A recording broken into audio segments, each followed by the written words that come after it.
Welcome my YouTube channel Sabir exam centre. দেখো আজকের class West Bengal police constable, KP constable, West Bengal police SI এক্সামের, ঠিক আছে, যারা ফর্ম ফিল আপ করেছো আশা করছি এক্সামে বসবে সকলে, তাদের জন্য এই গুরুত্বপূর্ণ ক্লাস। ঠিক আছে, অবশ্যই সকলে ক্লাসটি দেখো শেষ পর্যন্ত, আশা করছি এখান থেকে তোমরা কিছু নিতে পারবে। দেখো আজকের প্রশ্ন, ভারতের ড্যাশ রাজ্যে সর্বাধিক ম্যাঙ্গানিজ উত্তোলন করা হয় ও সর্বাধিক সঞ্চিত? বলো কোনটা সঠিক অ্যান্সার, সকলে কমেন্ট করো। ভারতের কোন রাজ্যে সর্বাধিক ম্যাঙ্গানিজ উত্তোলন করা হয়? এই এই প্রশ্নটি WBCS, ঠিক আছে, WBCS প্রিলি পরীক্ষায় 2018 সালে এসেছিল। ঠিক আছে, সকলে উত্তর দাও। দেখো এখানে সঠিক অ্যান্সার হবে উড়িষ্যা, অপশান বি হচ্ছে সঠিক অ্যান্সার। ক্লিয়ার? ম্যাঙ্গানিজ উত্তোলনে ভারতে সারা পৃথিবীর মধ্যে যেখানে পঞ্চম স্থান অধিকার করে রয়েছে। ভারতের পূর্বে রয়েছে চীন, গ্যাবন, দক্ষিণ আফ্রিকা এবং অস্ট্রেলিয়া রয়েছে। ঠিক আছে, পূর্বে। ম্যাঙ্গানিজ প্রকৃতিতে মুক্ত অবস্থায় পাওয়া যায় না, এটি সাধারণত এটি লোহার সাথে পাওয়া যেতে পারে। ঠিক আছে, পাওয়া যায়। সবথেকে গুরুত্বপূর্ণ হচ্ছে ম্যাঙ্গানিজ আকরিক হলো কি? ম্যাঙ্গানিজের আকরিক হচ্ছে পাইরোলুসাইট। কি? সকলে নোট করো, ম্যাঙ্গানিজের আকরিকের নাম কি? পাইরোলুসাইট। ক্লিয়ার? পাইরোলুসাইট। আচ্ছা, মূলত এটি কোথায় কোথায় পাওয়া যায়? লোহা, স্টিল শিল্পে ম্যাঙ্গানিজের ব্যবহার লক্ষ্য করা যায়। আচ্ছা, স্টিল সংকট তৈরির যে আবশ্যিক কাঁচামাল হিসাবে কিন্তু ম্যাঙ্গানিজ ব্যবহার করা হয়। 1 টন স্টিল প্রস্তুত করতে 6 কিলোগ্রাম ম্যাঙ্গানিজ আকরিকের প্রয়োজন হয়ে থাকে। 1 টন প্রস্তুত করতে 6 কিলোগ্রাম কি ম্যাঙ্গানিজ আকরিকের প্রয়োজন হয়ে থাকে। রাজ্যওয়ারি ম্যাঙ্গানিজের সঞ্চয়, ঠিক আছে, উড়িষ্যায় প্রায় 44% ম্যাঙ্গানিজের সঞ্চয় করা হয়েছে রাজ্য। আমাদের কর্ণাটকে 22%, মধ্যপ্রদেশ 13%। ক্লিয়ার? সঞ্চয় করা হয়েছে। আশা করছি এই টপিকটা তোমরা সকলে বুঝতে পেরেছো। চলো পরবর্তী প্রশ্নে চলে যাচ্ছি। পরবর্তী প্রশ্ন দেখো, একটি ঘড়ি 1 ঘটিকায় 1 বার ঘন্টা বাজায়, 2 ঘটিকায় 2 বার ঘন্টা বাজায়, 12 ঘটিকায় 12 বার ঘন্টা বাজায়, ঘড়িটি 2 দিনে কতবার ঘন্টা বাজায়? এই প্রশ্নের উত্তরটি সকলে কমেন্ট করো। চলো পরবর্তী অ্যান্সার চলে যাচ্ছি। প্লাস্টিক শিল্পে ব্যবহৃত পিভিসি কথাটি হচ্ছে কি? সকলে উত্তর দাও। প্লাস্টিক শিল্পে ব্যবহৃত পিভিসি কথাটি হলো কি?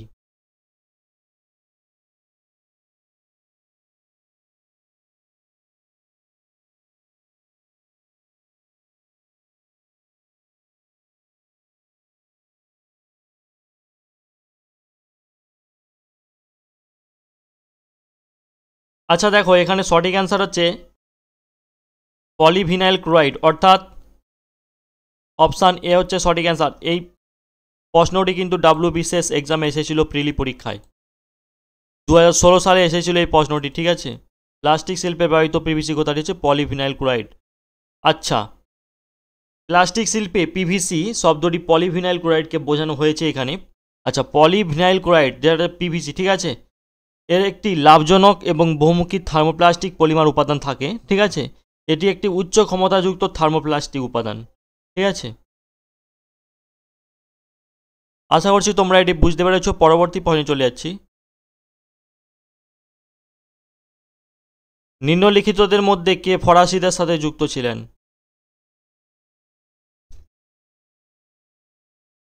নিম্নলিখিতদের মধ্যে কে ফরাসিদের সঙ্গে যুক্ত ছিলেন? সকলে উত্তর দাও।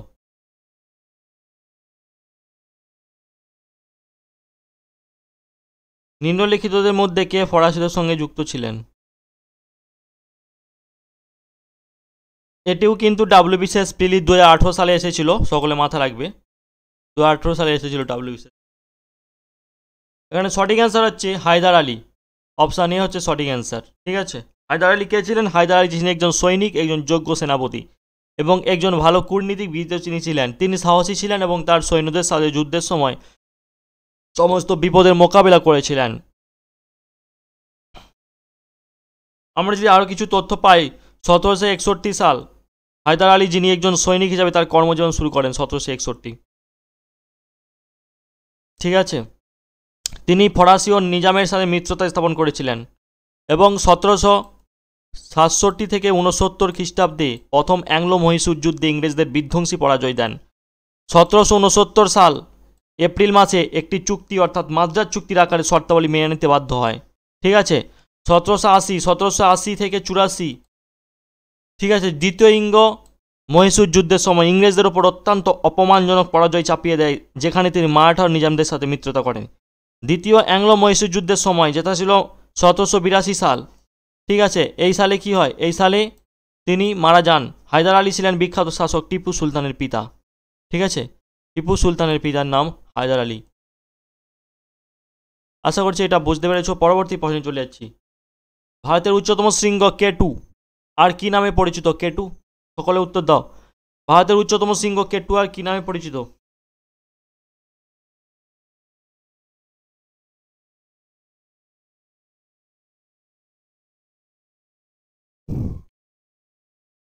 সকলে কমেন্ট বক্সে কমেন্টের ঝড় তোলো, কমেন্ট বক্সে কমেন্টের ঝড় তোলো, প্রশ্নের উত্তর দাও। এটাও কিন্তু ডাব্লিউবিসিএস প্রিলি পরীক্ষা এসেছিল 2018 সালে। ক্লিয়ার, সব ডাব্লিউবিসিএস। ভারতের উচ্চতম শৃঙ্গ কেটু ড্যাশ নামে পরিচিত? সঠিক অ্যান্সার হচ্ছে গডউইন অস্টিন, অপশান সি হচ্ছে সঠিক অ্যান্সার।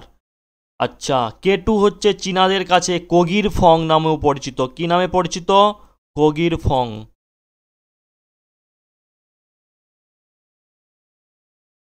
আচ্ছা, এটি মাউন্ট গডউইন অস্টিন নামেও পরিচিত এবং উচ্চতায় মাউন্ট এভারেস্টের পর, যেটা কেটু হচ্ছে পৃথিবীর দ্বিতীয় উচ্চতম, 8611, 8611 মিটার, দ্বিতীয় উচ্চতম।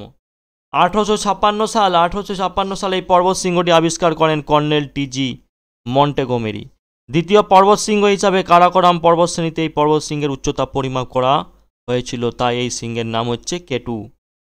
ঠিক আছে, এই কেটু পর্বত শৃঙ্গের অঞ্চলটিতে প্রায় ভয়ানক ঝড় প্রবাহিত হয়, যার ফলে এই অঞ্চল এমনিতেই বেশ বিপদসংকুল। ঠিক আছে, সকলে মনে রাখবে। আশা করছি এই প্রশ্নের উত্তর সকলে অবগত এবং ক্লিয়ার হয়েছে। পরবর্তী প্রশ্নে চলে যাচ্ছি আমরা। চলো, ব্যাক টু ভিডাস এই স্লোগান কে প্রবর্তন করেন? সকলে উত্তর দাও।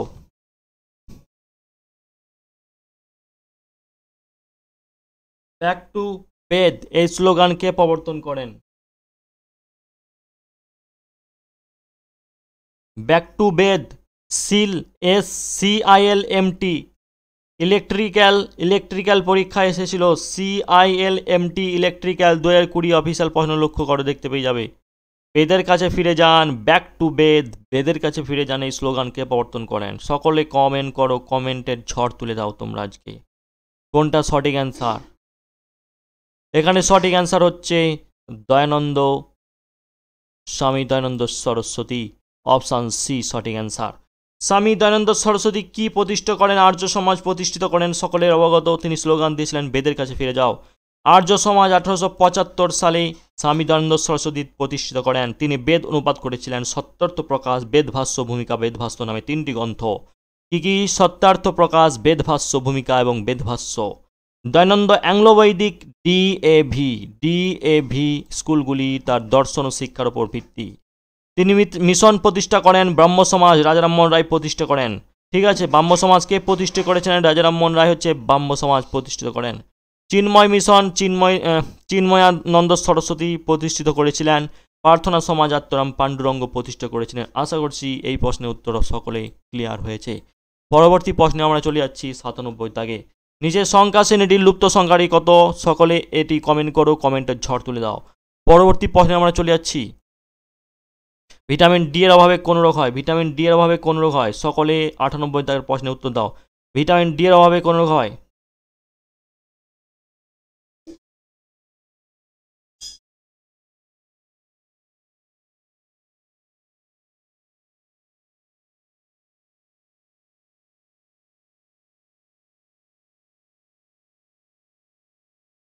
সকলে কমেন্ট করো, ভিটামিন ডি এর অভাবে কোন রোগ হয়? সকলে কমেন্ট করো।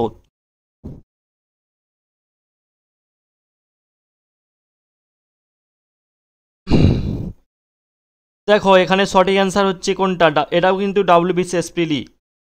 পরীক্ষা এসেছিল 2018 সালে। রিকেট রোগ হয়, অপশান সি হচ্ছে সঠিক অ্যান্সার, অপশান সি রিকেট রোগ হয়। ঠিক আছে,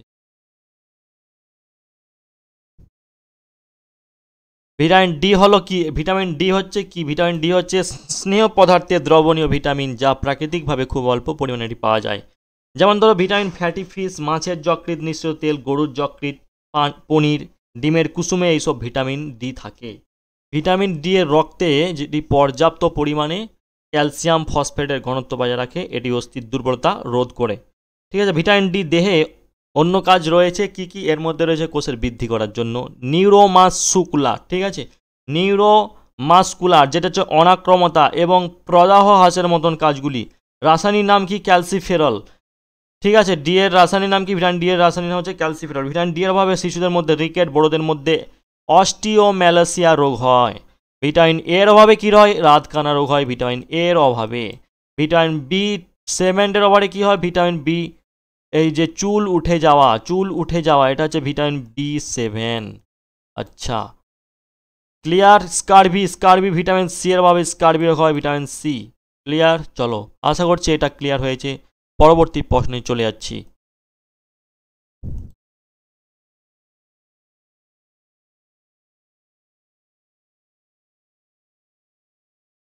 সকলে উত্তর দাও। হরপ্পা সভ্যতার প্রস্তর গুজরাটের কোথায় পাওয়া গেছে? খুবই ইম্পর্টেন্ট প্রশ্ন। হরপ্পা সভ্যতার প্রস্তর গুজরাটের কোথায় পাওয়া গেছে?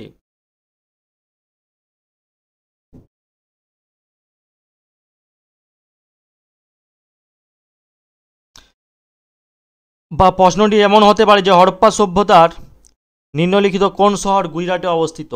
ঠিক আছে, নিম্নলিখিত কোন শহর গুজরাটে অবস্থিত? এটা কিন্তু এক্সামে এসেছিল, CTET paper, social science, English Hindi যে পেপার।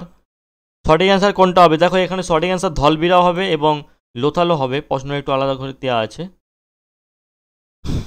ঠিক আছে, হরপ্পা সভ্যতা কত? 4700 বছর আগে এরা সমৃদ্ধ ছিল। ঠিক আছে, হরপ্পা সভ্যতার শহরগুলি প্রধানত সিন্ধু নদীর উপত্যকায় বিকাশ লাভ করেছে, তাই তো? আচ্ছা, এই শহরগুলি কোথায়? পাকিস্তানে পাঞ্জাব, সিন্ধুতে, এবং ভারতের গুজরাট, রাজস্থান, হরিয়ানা, পাঞ্জাবে অবস্থিত এগুলো, তাই তো? হরপ্পা শহর ধোলাভিরা এবং লোথাল গুজরাটে অবস্থিত এই অংশটি। ধোলাভিরাটা কিনা? ধোলাভিরা শহরটি গুজরাটের কচ্ছের অনেক খদির বেত তে অবস্থিত আছে। ঠিক আছে, যেখানে কি পাওয়া যায়? যেখানে স্বাদু জল এবং উর্বর মাটি ছিল। ঠিক আছে, লোথালটা কি? লোথাল শহরটি হচ্ছে গুজরাটের সবরমতীর একটি উপনদীর পাশে, খাম্বাদ উপসাগরের কাছে। ঠিক আছে, এটি একটি বন্দর ছিল। ঠিক আছে, আচ্ছা, মেহেরগড়, এই যে মেহেরগড় সভ্যতা তোমরা সকলে জানো, মেহেরগড় হচ্ছে বেলুচিস্তান, পাকিস্তান, এবং কোলদিয়া কোথায় অবস্থিত? উত্তরপ্রদেশ। আর রাখিগড়ি হচ্ছে হরিয়ানা। এগুলো মনে রাখবে। ঠিক আছে, চলো, পরীক্ষায় প্রশ্ন আসে হরপ্পা সভ্যতা থেকে, আর মহেঞ্জোদারো। ঠিক আছে, আজকের শেষ প্রশ্ন, সকলে উত্তর দাও, কমেন্টে ঝড় বয়ে দাও। পশ্চিমবঙ্গের রেল ওয়াগন তৈরি হয় কোথায়? সকলে উত্তর দাও। চ্যানেলটি সাবস্ক্রাইব করে দাও, ভিডিওটি বন্ধুদের শেয়ার করে দাও। এই ধরনের ডিটেলসে আলোচনা কেয়ার করবে তোমাদের সামনে। পশ্চিমবঙ্গের কোথায় রেল ওয়াগন তৈরি হয়? WBCS প্রিলি 2018 সালে অফিসিয়াল পেপার লক্ষ্য করলে পেয়ে যাবে। এখানে সঠিক অ্যান্সার কোনটা হচ্ছে? সঠিক অ্যান্সার হচ্ছে লিলুয়া, কাঁচরাপাড়া, দমদম। তাহলে সঠিক অ্যান্সার অপশান এ হচ্ছে সঠিক অ্যান্সার। পূর্ব রেলের 3টি রেলওয়ে ক্যারেজ ও ওয়াগন ওয়ার্কশপের মধ্যে একটি লিলুয়ার অবস্থিত আছে। ঠিক আছে, 1863 সালে eastern Bengal railway Kanchrapara railway works প্রতিষ্ঠিত হয়। এটি দ্বিতীয় বিশ্বযুদ্ধের সময় বিমানের মেরামত, সাজোয়া গাড়ি, গ্রেনেড সেল তৈরির জন্য প্রতিরক্ষ। তৃতীয় রেল ওয়াগন ওয়ার্কশপ দমদমে আছে। ক্লিয়ার? আশা করছি তোমরা সকলে বুঝতে পেরেছো। ক্লাসটি যদি ভালো থাকে অবশ্যই লাইক করো, বন্ধুদের শেয়ার করো। পরবর্তী ভিডিও তোমাদের সঙ্গে দেখা হচ্ছে। All the best, take care, সবাই ভালো থাকো।